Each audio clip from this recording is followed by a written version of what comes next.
Hello there and welcome to Hour of History. This is your host, Stephen Bauman, and this week we have another fantastic episode for you on the Hour of History podcast, where it's our world, anytime, any place. In fact, we're bringing Ireland to you. St. Patrick's Day is in March, as we well know, and there's a great deal of traditions that the Irish have brought.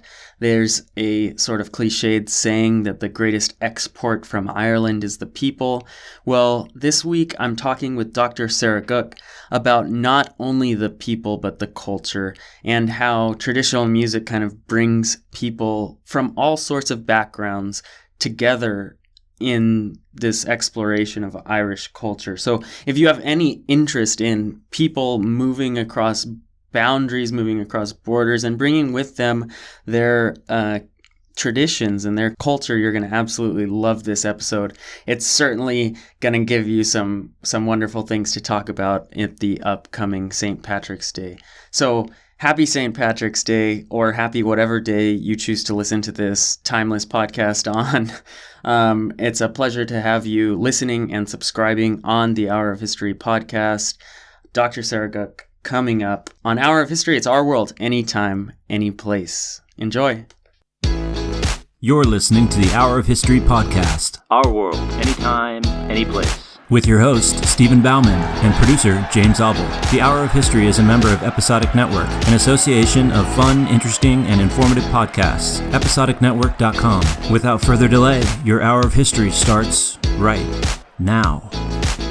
Hello and welcome to Hour of History. I'm your host, Stephen Bauman, and this week we have Dr. Sara Goek, a expert on a really cool topic that I really wanted to bring back to Hour of History, in March when we start getting in the St. Patrick's Day feel. Welcome to Hour of History. How are you doing today? Fine, thanks. Thanks for having me. And so now I found you on what has become one of the most, wonderful places to find historians is the Women Also Know History. And there it explained a little bit about your background and your project. Why don't you tell the listeners what you study and how you kind of came to it?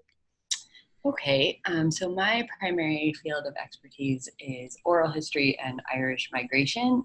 More specifically, my research looks at Irish migrants who left Ireland in the years after the Second World War, and specifically traditional musicians. So I interviewed about 50 traditional musicians who were migrants in that period and talked to them about their life experiences and their music and what it meant to them over the years. And that really started when I was in college. I played traditional music. I started playing really more seriously in college and got to meet some of these musicians who were on the scene in Boston, and they were some of the biggest influences on me and on my music, and I just wanted to hear their stories. And so I started interviewing them and recording their stories and their music, and that developed into my PhD. Wow. And so let's just break it down, and hopefully we can get into some specifics, because I have questions that will appeal to traditional musicians. But for those who aren't in the scene, can you sort of describe what does it mean when you talk about traditional music, and how does that differ from, say, any old tradition of music? Yeah, so Irish traditional music really encompasses two things. There's the melodic, the dance music tradition, and then there's the singing tradition. I play dance music. I play the flute, and so it's things like reels and jigs and hornpipes that dancers can dance to. And then there's also the singing tradition, which people might be more familiar with, the ballads and songs in both Irish and in English. They're dual language traditions as well. And was your training, like growing up, in the traditional, in Irish traditional music, or did you learn how to play the flute in a different way? Yeah, I actually played classical music all the way through high school and into freshman year of college. And that's when I moved to Boston, I started playing Irish music, going to pub sessions, and decided that was just more fun than the competitions and auditions and sort of constant pressure of playing classical music, and so that's when I switched over full time. And can you describe a little bit about that, a pub session? What is it, and how did it feel to sort of step in there as someone who knew an instrument classically but didn't necessarily know the instrument in a traditional sense? Yeah, so sessions they're kind of informal gatherings of musicians in pubs. So usually there's a predetermined place and time, and people just show up and get together and play music, and there's a common enough repertoire that you'd know some of the tunes being played, and as you've been playing for longer, you'd maybe know all of them. But it's a great way to just meet different people and to socialize. And it's also interesting for listeners of this podcast. Its historical roots are really interesting because it's not an old phenomenon. It's actually quite modern. Pub sessions really started in London in the late 1940s, and they were essentially in Ireland prior to that. Music had always been played in homes, and in the Irish people who were living in London at that time couldn't play in their homes. They were living in rented accommodation. It usually wasn't very nice, and so the pub became a way of playing music in a setting that was sort of like a home, except it was in public. It was like a home away from home. And so that's really the origins of the pub session. It's not as old as most people think it is. Yeah, that's very interesting. And, there is this sort of like air of antiquity about it, that people think, oh, this must have been around for centuries. And the pub as a sort of third place that's outside of the home. Well, before we get into that, maybe we can talk a little bit about what you decided to do with this. So you take something that is an interesting hobby and you decided to make it into sort of a career. How did that happen? What was the transition process there?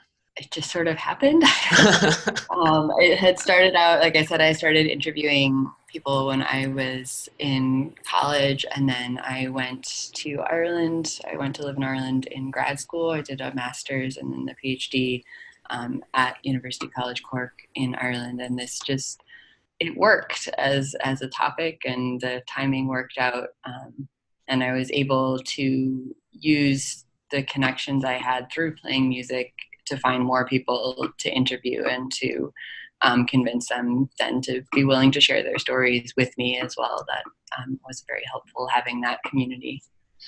And so you're making this transition from Boston, from pub sessions there, and then going and, continuing your education and sort of seeing it in the Irish sense.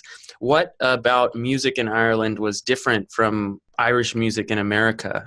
What surprised you, or what was different? It's an interesting question. I think in retrospect, the people that I started learning from in Boston were very encouraging because they knew a time and a place where the music hadn't been supported. And so they valued the fact that, there were younger people like me there playing, whereas in Ireland, that memory had maybe faded, that it had become much more popular.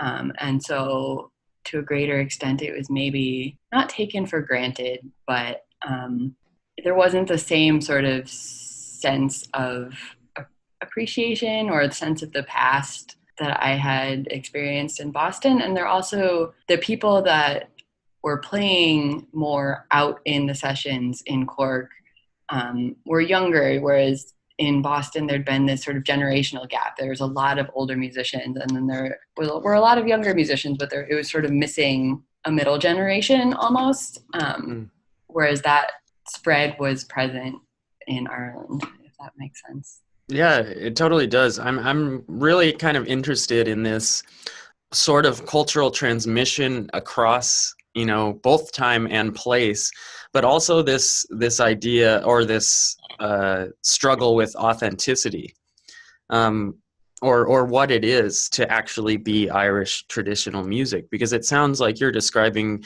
two very different scenes in the United States and Ireland. Yes and no. I mean, I think there's misunderstandings that go both ways. I think also people in Ireland fail to appreciate Irish Americanness for what it is, and they're different things. It's not a judgment that one is better than the other. They just have developed differently because they're different places and different communities. And you interviewed quite a few people who had sort of gone through this process in their own lives, gone to different places and, brought with them themselves, as we do when we go to different places and live in that environment. Can you describe a little bit what that's like, the way you focus on migration and music? Yeah, it's interesting. I think one of the things that being in Ireland allowed me to do is also to talk to people that are returned migrants. So about, I don't know the number, but about half, I'd say, of the people I interviewed had not only emigrated from Ireland, but had later come back. And so migration in their lives is kind of a circle, right? That they've gone and they've lived in, London or Chicago or New York or Boston or wherever. And then they came back to Ireland, sometimes to the same place where they grew up, other times, to another city or another town, another area of the country. But it influenced their reflections on their lives because they thought about what Ireland was like for them growing up, and often that is what they thought they were coming back to. And the country had changed a lot in the intervening, 10, 20, 50 years. And it wasn't always an easy transition back for them later in their lives, just as it hadn't been an easy transition for them earlier either. And did music remain a part of these people's lives, or were there people who had lost it and rediscovered it? How did that work? Most of the people I talked to, it had been constant in their lives. It's something that they used as kind of a touchstone, you might call it, that it kept them connected to their roots. It kept them connected to a community. There are some people that, felt that dropped it, that for a long time didn't play and would come back to it later. There are a few kind of apocryphal stories like that in Irish music, people that felt like the music gave them up, or that they didn't have a community, they didn't have a place to play in, so they just stopped playing. But for the most part, it's something that they found a way to keep doing because it mattered to them. And did you find that for the ones who returned, did they return to sort of satisfaction, or did they return to like kind of a disappointment of things changing? Some of each, honestly. It depends on the person. I think the one thing you can say in general is that the ones that had a community to come back to, they had family, or if they were still active and playing music, they were able to settle back in much more easily because they knew people. Whereas, some, especially if they move back to be with relatives or to be with a spouse, and then their relatives or spouse dies, it can be quite alienating to move when you're 70 or retirement age. For those who move back later in life, it can be quite challenging. So the experience is very individual.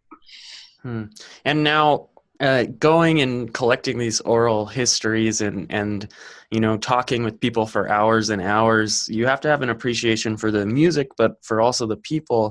In a lot of ways, you have to kind of be like the giver, I imagine. Can you describe a little bit about your methodology and what you were doing as far as in terms of oral history, what your goal with that was? Yeah. So as I said, I started out primarily talking to people that I knew, as they would agree to talk to me. And through them, and gradually as I got to know more people, found others who I could talk to as well. For the interviews, I broadly take a life story approach. I mean, they tend to be between 1 hour, and I think the longest interview I did was like 5 hours. But to put people's stories their music in the life story context. So not only to be asking them about music, about that their art form, as it were, but also about their lives, about their childhood growing up, about why they emigrated, about the sort of work that they did, any sort of other experiences that are relevant to their lives as migrants and as musicians as well. Because listening to other people's interviews often that were done with musicians in the past, it tended to bother me that people wouldn't ask about those things, that we assume that somehow the musician is just the carrier of this art and ignore the fact that they are also people. But they are people, and they have other things going on in their lives and other concerns, and the music is a part of all of that. And what part of all of that would you say it was? I mean, we're talking about a lot of different people, so it's kind of unfair to ask you to like aggregate all the interviews you did, but I can ask you whatever I want. So, what part of it was music to these lives? Because you're and maybe you could like sort of give us some examples of who these people are, what the work is like, what the migration is like, and how that plays out in their lives in relation to music. Sure, yeah, examples sound good. So one of the people who I liked all of them, I'll say that up front. One of the ones who was a very good storyteller is a Donegal fiddle player named Danny Meehan. And he grew up on a farm in South Donegal and plays the fiddle, and emigrated when he was 16 years old. He went to England, traveled kind of all around the country there, working as a migratory laborer, as many Irishmen in that period did.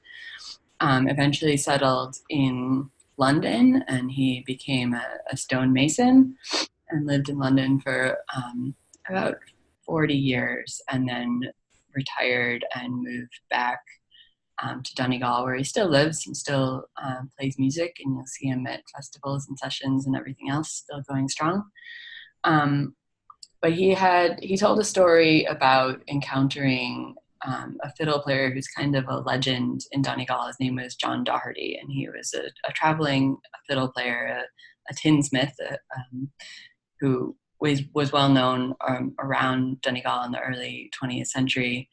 And when he was very young, Danny met John Doherty and played a tune for him, and didn't quite have all the parts of the tune, but did all right anyways. And afterwards, John gave him a compliment and said, just keep playing, and keep playing the fiddle, and it's not a burden to carry. And he used that phrase, it's not a burden to carry, that the music is something that you keep playing because you want to, right? It means something to you.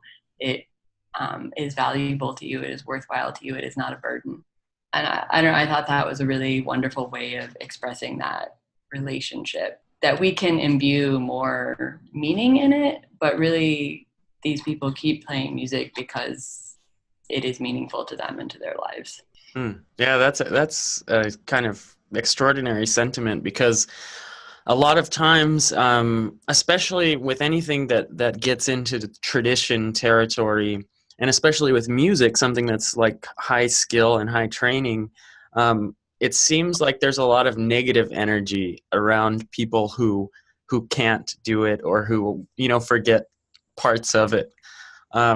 Did you encounter that a lot, or were people more like Danny talking about sort of these positive notes or positive things that people had said in their playing?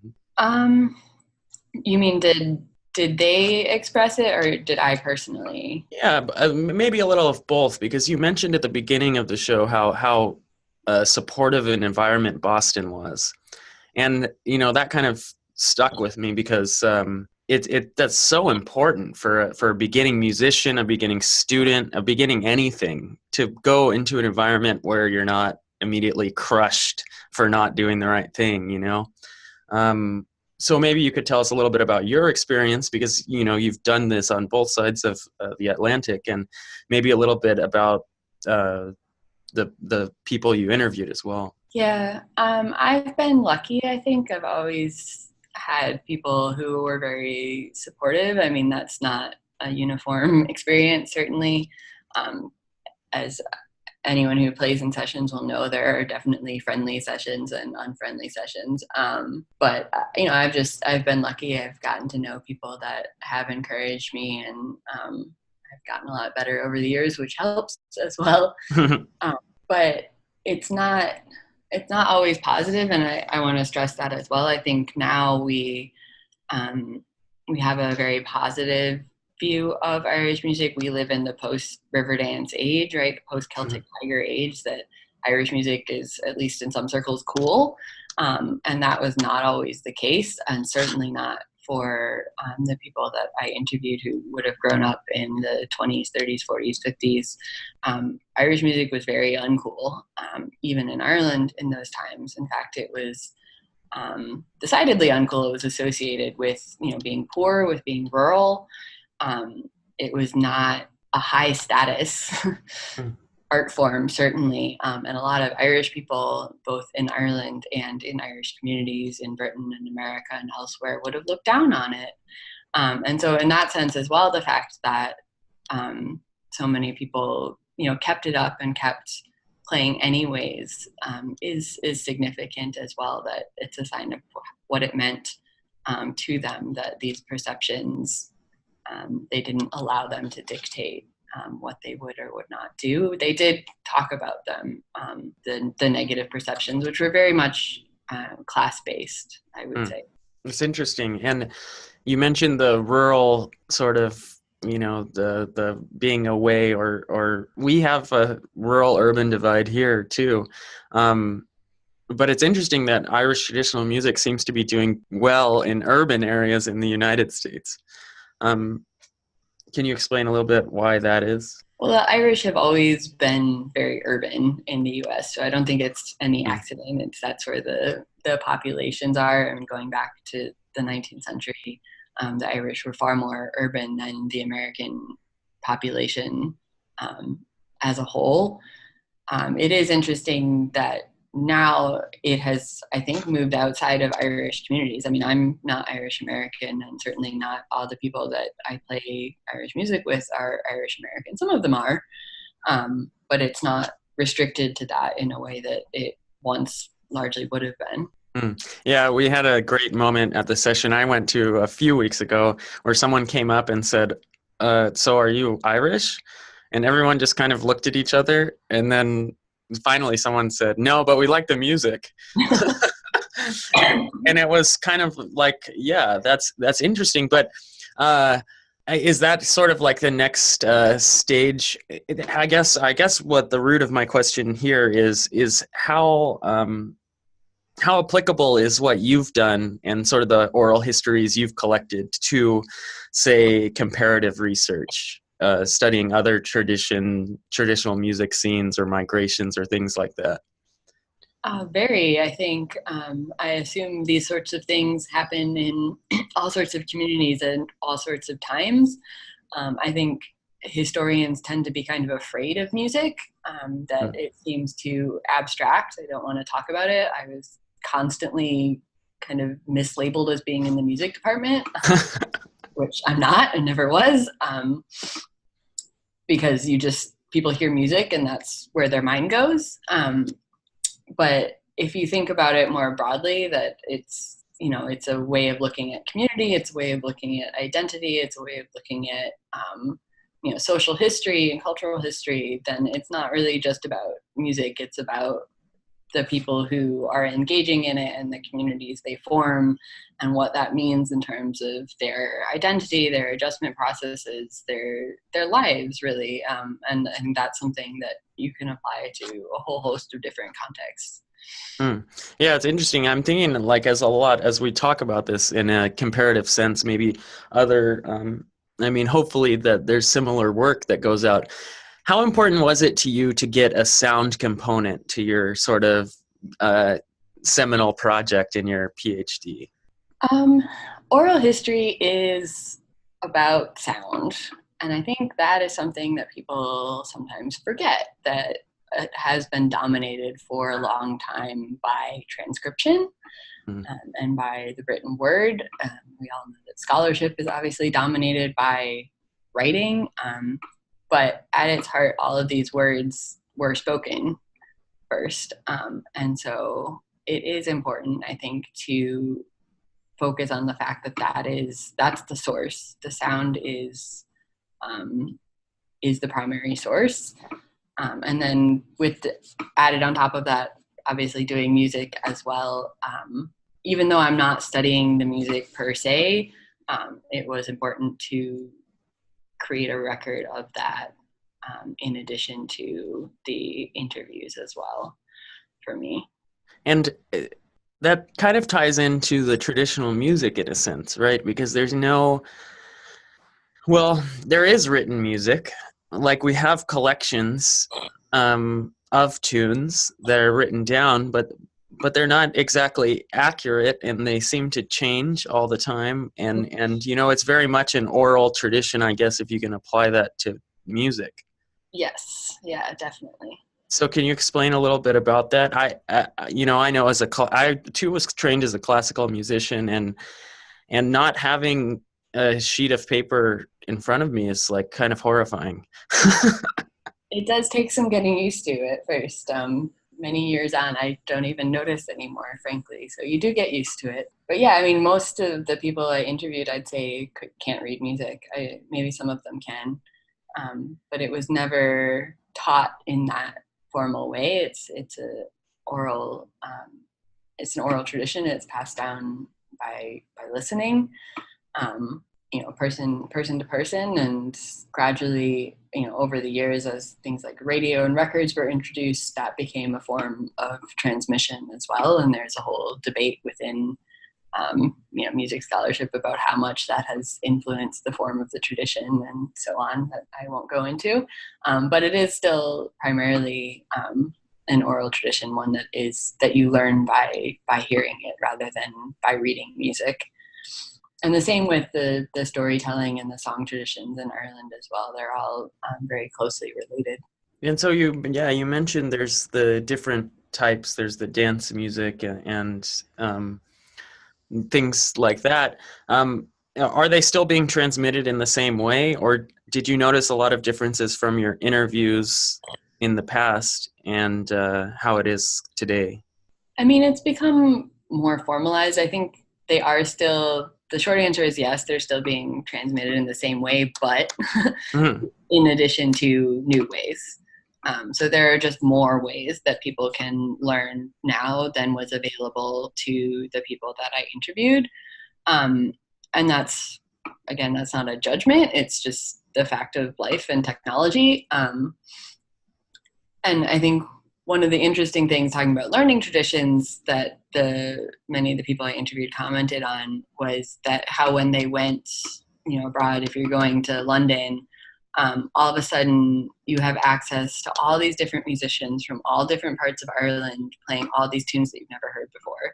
And just the amazing exposure that suddenly here they all are in the same place, which if you're from a rural village in County Kerry or Galway or wherever, you wouldn't have had, because the only musicians or tunes you could learn were the ones from people in your immediate area, or maybe what you heard on the radio on like the 1 or 2 hours a week when they might have played traditional music. So is there ultimately there's no sort of regional identity anymore? Is it the the fragmenting of all tradition? No, I don't think that's true. I mean, I think it's harder to maintain those, but go to Cork or Kerry and it definitely sounds different than it does in Clare or Galway. Like there are still regional styles. They maybe aren't quite as strong as they were, quite as localized as they were. But on the other hand, you have literally thousands of kids playing now, and I'm not sure anyone would trade that for, back in the day when hardly anyone played and the music was in danger of dying out. So that's kind of an interesting interaction too, and that deals with consumption, or at least how, you kind of mentioned how the river dance, and in the '90s, Irish traditional music like kind of became really popular and really poppy. Yeah. Um, how do you view that as someone who's studied it a lot? You've both lived the music, and you've talked to people who have lived through decades of it. How do you feel about these kind of like modern forms of it? What do you think authenticity is in traditional music? Oh, Some that's a loaded question. I don't know big if I'm questions. Yeah. I mean, it's always going to have multiple forms, and I think any music does, and I think that ultimately is a sign of health. There are people that try to police those, and I don't know. I think it's futile, right? People are creative; they're always going to push boundaries. That being said, like I have my own preferences in terms of what I listen to and what I play. Hmm. But if it means more people are playing, if it means the tradition is healthy, then it can't be a bad thing. It's interesting. I find myself going back and forth. Sometimes I like super traditional stuff, and sometimes I like more poppy stuff. I would imagine you got quite a wide range of perspectives. When you were studying in Cork, were most people interested in like the super traditional stuff, or what were people listening to and trying to play and things like that? Well, I'm definitely on the traditional end of the spectrum, so I can out myself and say that. The nice thing about Cork is that there were so many sessions literally every night of the week, at least while I was there. And so you could just pick and choose based on what you were into. And I tended to go to the ones that were more on the traditional end of the spectrum, but that's not everyone's cup of tea. And so other people would go to different ones. And Did the rival sessions get at each other? I mean, people can always make snide comments, right? But Yeah. it's a very friendly scene. There's a great music scene in Cork, just huge numbers of musicians and so many opportunities to play and to hear great music. You're spoiled, really. And would you say most people are training in that way, where they'll go to a session and play, and they have other jobs, like the people you interview, or are we talking about professional musicians who are doing this and being supported by whoever wants to keep the tradition alive? No, Yeah. the majority would have regular jobs. I mean, there's some that make a living by music, but the majority of musicians that you'd see in sessions in Ireland are just they have day jobs. There's a lot of teachers these days, but all sorts. And how would you say the teaching and the education system works? If one were to be a musician in Ireland today, how would you learn traditional music? A lot of it is still learned outside of school. There are some schools that offer classes in school. There's a great project in a few of the cities called Music Generation that's working to bring traditional music and other sorts of music, I think, but traditional music is what I know about, into schools, particularly for kids that might not have any exposure to it usually in some of the poorer areas of the city.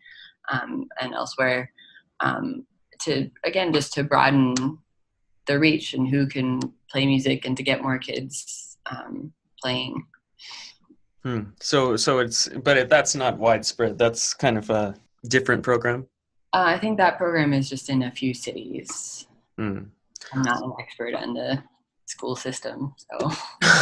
So you mentioned in some of your work, you mentioned between 1945 and 1970, something like over 500,000 people leave Ireland.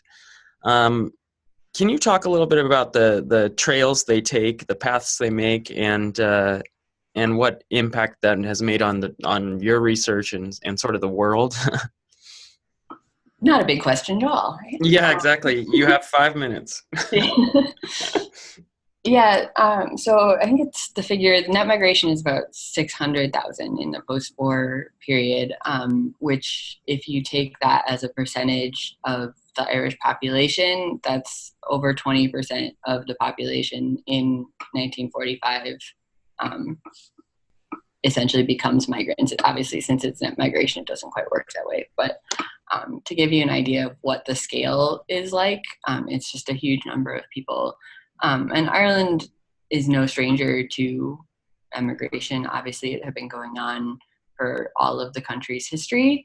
But what changes in the post-war period is essentially less people are coming to the United States. So by about the 1930s, the flow is shifting, if you will. It's so in the late 40s, 50s, 60s, about 3/4 of Irish migrants are going to Britain, and only about 20% are going to the US. And then you've got some going elsewhere to Canada, Australia, and other parts of the world. But the much bigger movement in this period is between Ireland and Britain. And partly that's because of immigration restrictions here in the US. It takes more paperwork, it's more expensive, it's just harder to get here. And also partly it's just because of the opposite is true in Britain, that it takes nothing. You just get on the ferry and cross the Irish Sea, and you're there and you can work. And Irish people were always allowed to work and to move freely between Ireland and Britain. So it'll be interesting to see what happens now. Brexit will be really the first time that movement has been restricted in any sense. The British had, because of labor shortages after the Second World War, actually put in place legislation that created 3 categories of people. So you have British subjects, including Commonwealth subjects, you had foreign nationals, and you had Irish citizens. And they were this special category of immigrants because they provided this much needed labor force. Yeah, that is fascinating stuff, and you get the whole the Windrush generation from the West Indies too. It's a fascinating time period, and anytime you have these movements across borders, I think it's really interesting. Now, I don't know if you saw it, but in the last couple weeks, there was an article in the Economist that was talking about how the aging Irish population that's sort of stuck around in London is looking for musicians. Because these people who are there, in what you talked about, the post-war period, some of them have stayed. Yeah. And it's kind of an interesting situation because you have a lot of people who go back, but then you have those who stay, but there isn't the scene anymore, and they just kind of described. Can you describe a little bit what was it like in these working class immigrant communities in the United Kingdom? Post-war. Post-war Britain, cities especially were pretty bleak places. There had been obviously a lot of bomb damage. There's still, into the late 40s, there's the lingering effects of rationing and so on. But at the same time, there's all this work. And so there are jobs. For the men, often that was working on construction sites. And for women, huge numbers of Irish women became nurses and worked in the fledgling NHS. They also worked in clerical positions. Both men and women worked in factories. It's a booming economy as Britain recovers from the war. But at the same time, it's partly because of the bomb damage, there's not a whole lot of good housing arrangements or places to live. And so there's severe housing shortages, and often the places where migrants ended up living were very crowded and very expensive and not very nice. The power was really in the hands of the landlords, who could be restrictive in terms of what hours people could come and go or what they could or couldn't do in their rented accommodation. And so partly because of that, you've got, they're working hard and they don't have very nice places to live, that these young migrants, many of them were young and they were single, and they're looking for somewhere to socialize. And so social venues become the sort of centers of the community. Particularly, I mean, the ones I looked at particularly were dance halls and pubs. And pubs were more male domains. Later, more women would have gone into them.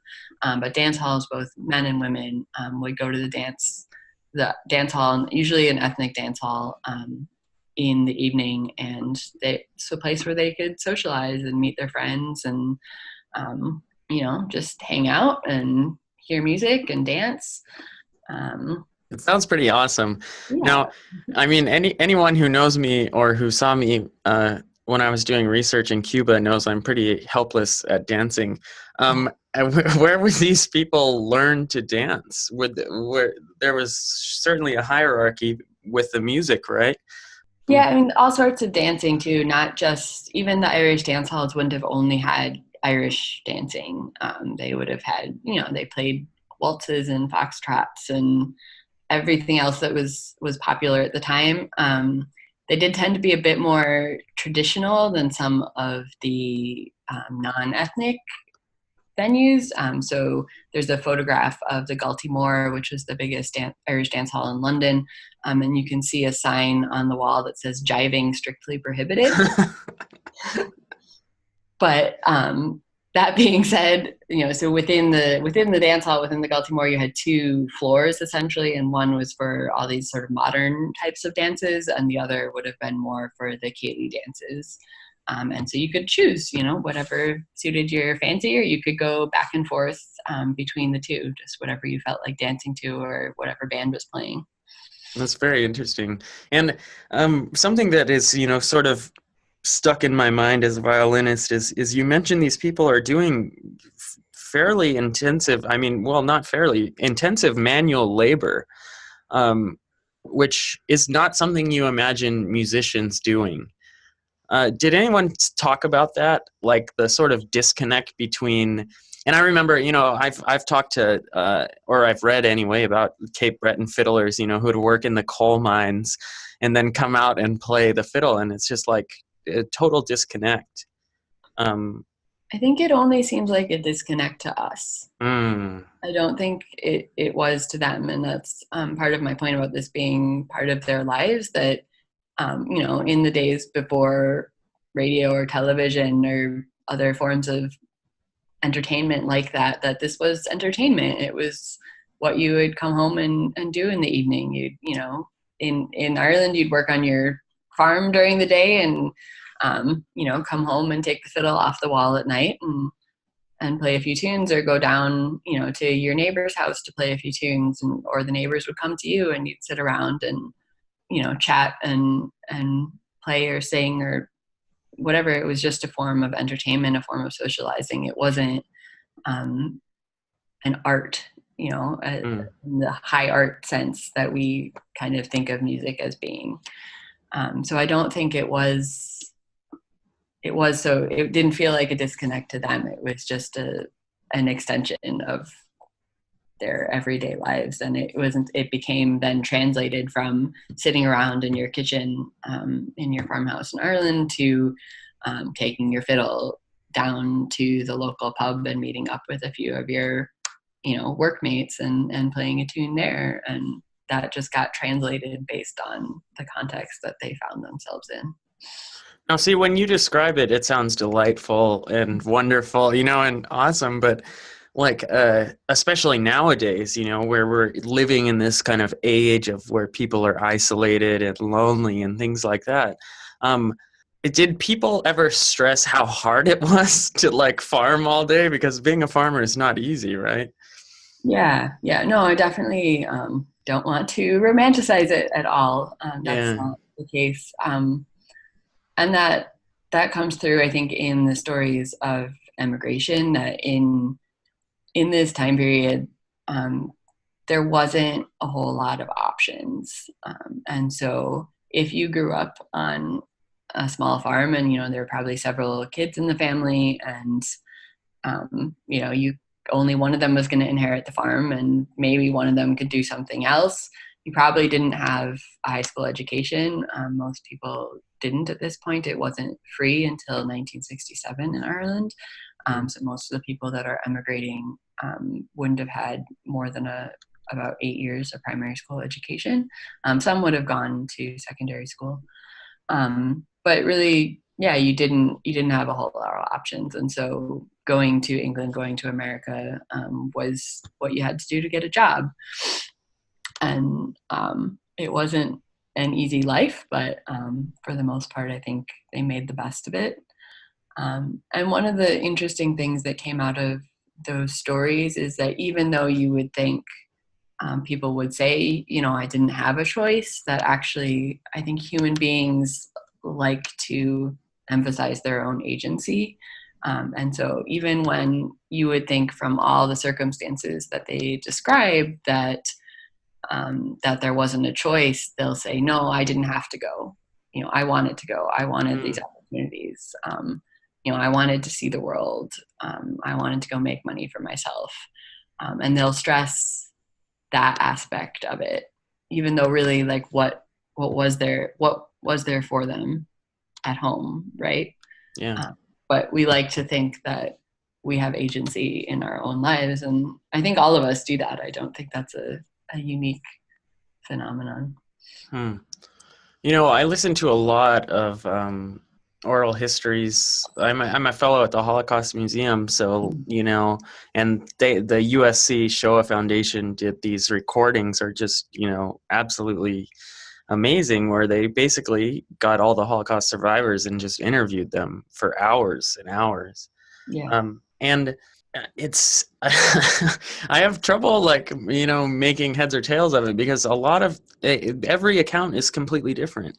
And do you find that kind of frustrating, or what can we learn from oral history if everyone is just they have their own story, right? Yeah, I love it. I don't know. I'm much more comfortable being on the other side of the microphone, as it were. Yeah, they're so rich, right? Everything, the way people tell their stories, the way they create those stories, the way they give meaning to their lives. There's just infinite variety, and yeah, I wish I could just kind of quote people all day, and I have to put other words in between. Yeah, and I think one thing, this is now the historian's question. I gave some music questions, but I think that's one cool thing about your project, and that we'll link to, so you can listen to the interviews. It is sort of it's a unique PhD, right? What you've gone and what you've done, but in a lot of ways, I think a lot of historians could learn from it, rather than just kind of writing a dissertation and then just not engaging with people in the way that you do. Do you have any suggestions or advice to historians, or just people who are interested in the past and who might be afraid of talking and meeting other people? It's not really that scary. I mean, what I like about it is I'm naturally an introvert, right? I don't put myself out there, but doing oral histories or being an interviewer, it gives you a license to ask questions that you want to ask. It gives you an excuse, right? That you can say, here, I'm out here, I'm collecting these stories, will you talk to me? And then you can all of a sudden ask them all these questions about their lives that if you just sat at a table with someone, or under normal circumstances, you might not even ask your parents stuff like this, because it would just be weird to all of a sudden tell me your life story. But with oral history, you can do that. You can ask those sorts of questions. And I think it's really important. And I think, at least for some of the people I interviewed, it's been a valuable experience for them as well. And it gives their kids sometimes something to have too, a record of them and their story told in their own words, which can be really powerful. And how did you take your conversations with these people? And I mean, you have hours and hours of recording, and so what do you do with it all? Yeah. So I ended up putting some of them online. Not only two of them are available right now, unfortunately. About a dozen hopefully will go online eventually. The two that are available online now are two people that I also wrote articles about, Danny Meehan, who I mentioned earlier, and Kevin Henry, who's a great musician based here in Chicago. And so those two interviews are up, along with a few photos and music clips and stuff. All of them obviously had to be distilled into a dissertation, which hopefully one of these days will be a book that people can read. And it's been the basis for various other sorts of academic things as well. But I think the digital project, it was important because oral history, one of the central sort of purposes of doing oral history is to broaden the historical record. And to do that, people have to have access to that record. And I think there's a great potential to make more oral histories available online. And it's something that is happening obviously with everything these days, but there's a lot of potential. And also then to move away from transcripts, because it no longer has to be text-based if you're working in a digital medium. Yeah, and we'll certainly have the link to those on the Hour of History website. And you did a really neat thing where it's not the transcript, but it's clickable version of the transcript. I don't know what you call that. Yeah, it's indexed. Indexed, yeah. Which when I see your project, I just think of the sort of possibilities. Like, how cool would that be if we had that like on every subject? Yeah. Yeah. Right, but hopefully, and people take notice of this kind of thing, and we start doing more of it because it's very cool. So unfortunately, the hour's flown by. We get to the point in the show after we made that suggestion. I mean, that was that's definitely a suggestion. You have to go check out this work. But we're at the suggestion portion of the show. So would you like to go first? What I suggest? Yeah, what would you suggest for the people of the world? Okay, well, given the month and week that's in it, if you are interested in Irish history, there's a documentary that came out just recently on the Irish Revolution. It was produced by RTE, Ireland's national broadcaster. And for about the next 2 weeks, it's available online. You can watch it for free. It's 3 episodes, and it's based on, unusually, an academic book. Fantastic Atlas of the Irish Revolution, which was published by Cork University Press. It was a collaboration between historians and geographers in UCC. But it's a great documentary. I just watched it last week when I was sick with the flu. So We'll recommend people can watch that and watch it while it's still online. Wow, that's awesome. I will definitely be checking that out. Very cool. And we'll link to that as well. My suggestion is a book called Last Night's Fun, written by Ciaran Carson. There aren't a whole lot of sort of like books on sessions or things like that. And as someone who suffers from bibliomania, when I started going to a session, I really wanted to get a book about it. And this book, written in the early 90s, is just like, it really captures what a session is, like there's poetry in the book, there's some real stories, there's some fiction, like it's just, it's kind of a mess. But it's a fantastic book. So, my suggestion is Last Night's Fun by Ciaran Carson. I will second that. Awesome. And so here we are. Is there anything else you want to tell the world? Any exciting new projects that you're working on or anything? Well, hopefully the book one of these days, so stay tuned. Awesome. Yeah, and so we'll keep the links for that, and as usual, further reading, so on and so forth, will be on the website, so show notes. Thank you so much for joining us on Hour of History, Dr. Sara Goek. Thank you. Thanks for having me. It's been a pleasure. On Hour of History, it's our world, anytime, any place. So long. Thanks again for listening. Make sure to check out hourofhistory.com/Rex for all the recommendations mentioned during the show. That's hourofhistory.com/RECS. And if you still haven't gotten your fill of the Hour of History, be sure to head over to our blog at hourofhistory.com/blog, where you'll find topics that were covered in the podcast as well as others. And that concludes this week's episode. We thank you again for listening, and we hope to have you back here next week at the Hour of History podcast.